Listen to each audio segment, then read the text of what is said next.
There has been much discussion lately around the racism and inhumanity behind the American bombings of Hiroshima and Nagasaki. It is very true that many American leaders, such as Curtis LeMay and even President Truman, viewed Asians as racially inferior. Many popular cartoons and comics at the time were also infused with anti-Asian sentiment. It is now widely known that racism was a major factor behind the United States' decision to drop the nuclear bombs on Japan and not on Nazi Germany. There is another argument that gets much less press but might be just as important. This is the argument that the bombings of Hiroshima and Nagasaki were not the last acts of World War II, but were actually the first acts of the Cold War. Keenan Malik argues in an article written for The Guardian that the bombings are indefensible. He begins his article with a quote from LeMay, who stated after the bombings that if the US had lost the war, they would have been tried for war crimes, as these bombs directly targeted civilians. His overall argument is that it was not strategy, but sheer inhumanity that led to the bombings. He is not wrong, yet there might have actually been more strategy behind the bombs than he realizes. The argument made by President Truman for using the nukes was that a military invasion of Japan would cost thousands of American lives.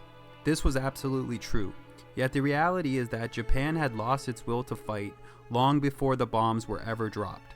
General Douglas MacArthur, who commanded U.S. forces in the Pacific Southwest, stated that there was no military justification for the dropping of the bomb, and the commander of the U.S. Pacific Fleet also admitted that the bombings were of no material assistance in our war against Japan. Why is it always argued in history textbooks that the bombs were dropped to prevent further American casualties, when even the U.S. military commanders in the Pacific plainly admit this was not the case? A further examination of the state of Japan just prior to the bombings will help illustrate this point. Ward Wilson writes in an article for Foreign Policy that there are several key elements that do not jive with the argument that the bombs made the impact on Japan that the history books claim. The most important is that the nuclear bombs were actually not that destructive compared to the firebombing campaigns that had killed over 300,000 Japanese and leveled 68 of the most populous cities in Japan, including Tokyo. The firebombing campaign carried out by Curtis LeMay was relatively more destructive because it used thousands of smaller bombs dropped over a much larger area. The point here is that these thousands of smaller bombs were much more destructive to Japan than the actual nukes were. It was the firebombings that truly took Japan out of the war, and American military and political leaders knew this. In fact, Japan would have surrendered long before Hiroshima if the US would have accepted a conditional surrender that simply allowed Japan to remain under the rule of the emperor. Wilson argues that Japanese military leaders attempted to discover a method to force the US to accept a conditional surrender. One method was to petition the Soviet Union to act as a mediator and guarantee a better peace term. The second was to inflict such a high number of U.S. casualties in an attempted invasion of Japan that the U.S. would accept peace terms. Both of the solutions prove that the Japanese military knew they had already lost the war and were trying to find a way out. Yet the refusal of the U.S. to accept a conditional surrender and the subsequent invasion of Manchuria by the Soviet Union kiboshed those plans. Wilson correctly points out that the invasion of Manchuria effectively crushed any hope Japan had of either solution and forced them into a corner. He believes that this invasion by Stalin was the single most event that brought Japan to surrender and not the nukes.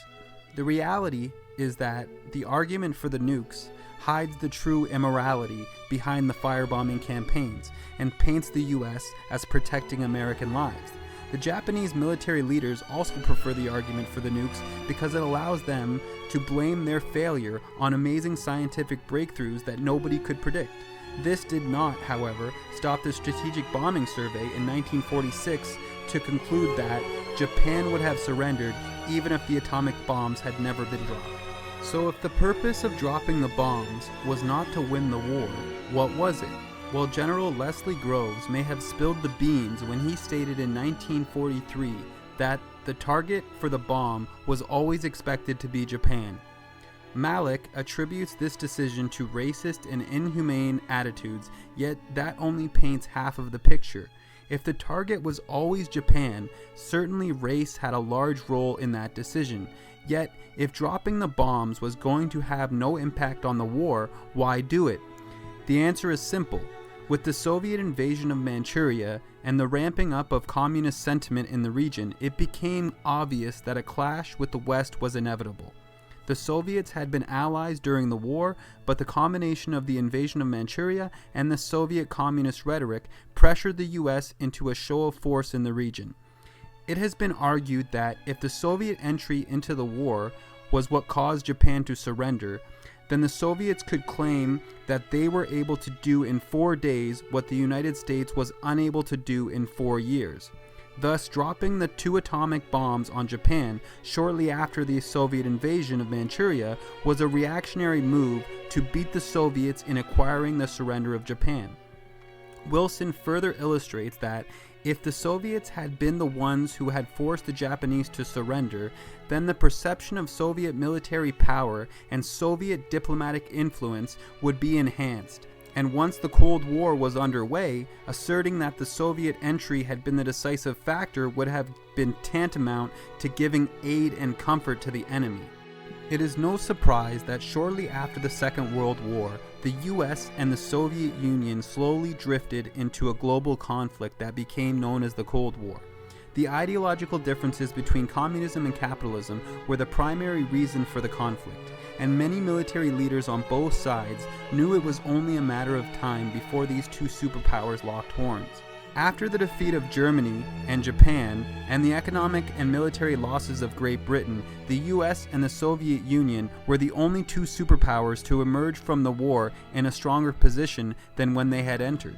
Stalin never trusted the West and believed they had been involved in the Russian Civil War, and had also refused to assist the Soviets on the Eastern Front, leaving them to fight the Germans alone that cost millions of casualties.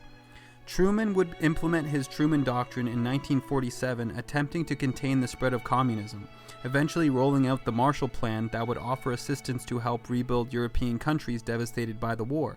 The Marshall Plan was part charity and part ideological conditioning, as the plan was meant to promote Western capitalism, and in response, the Soviets formed Comecon, the Soviet equivalent to the Marshall Plan, but with a communist twist.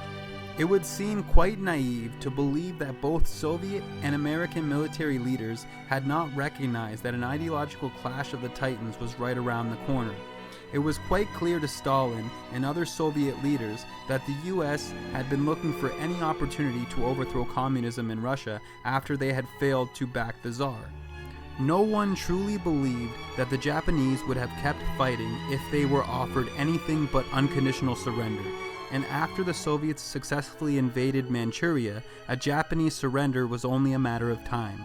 Thus, in order to beat the Russians to Tokyo and strike fear into the communist regime, the US dropped 2 atomic bombs on a defeated people, not as the last act of World War II, but as the first act of the Cold War.